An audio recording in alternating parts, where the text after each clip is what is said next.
மு.க. ஸ்டாலின் ஒரு இன துரோகி, தமிழர்களுக்கான இன துரோகி தான் அவர். அவர் இந்த நாட்டிலேயே இருக்கிறதுக்கு தகுதியற்ற ஒரு மனிதர். அவர் சீரியஸா சொல்றேன், மு.க. ஸ்டாலின் நாடு கடத்தி ஆகணும். சார் ஒரு நிமிஷம் சார். நாடு கடத்தணும். சீரியஸா நாடு கடத்தி ஆகணுங்க. அந்த ஆளு நாடு கடத்தணுங்க. ஆமா, அந்த ஆள் இந்த நாட்டிலே இருக்கிறதுக்கு தகுதியற்றவங்க. அதுவும் கொளத்தூர் மக்களுக்கு அந்த ஆளு அவ்வளவு துரோகம் பண்ணியிருக்கான். அதுவும் பர்டிகுலரா ஏங்க தமிழ்நாடு ஃபுல்லா பண்ணும்ல, அது என்ன கொளத்தூருக்கு மட்டும் பண்ணியிருக்கிறது?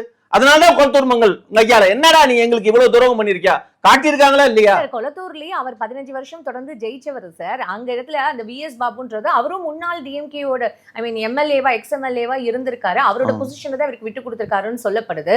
அவர்கிட்டே இவர் 8000 அந்த வாக்குகள் வித்தியாசத்துல தோத்து போனது அப்படின்னு சார் கொளத்தூர் மக்களுக்கு ஒரு ரொம்ப அப்படி ஒரு அதிருப்தி இருக்கும். நீங்க சொன்ன மாதிரி அவ்வளவு விஷயங்கள் அதான் துரோகங்க, அவ்வளவு துரோகங்கள் பண்ணியிருக்காரு இவரு.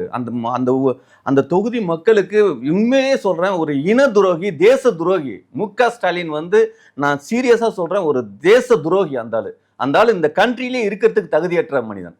சீரியஸா. ஆமா, இன்னும் சொல்ல போனா தூக்குல போடணும்.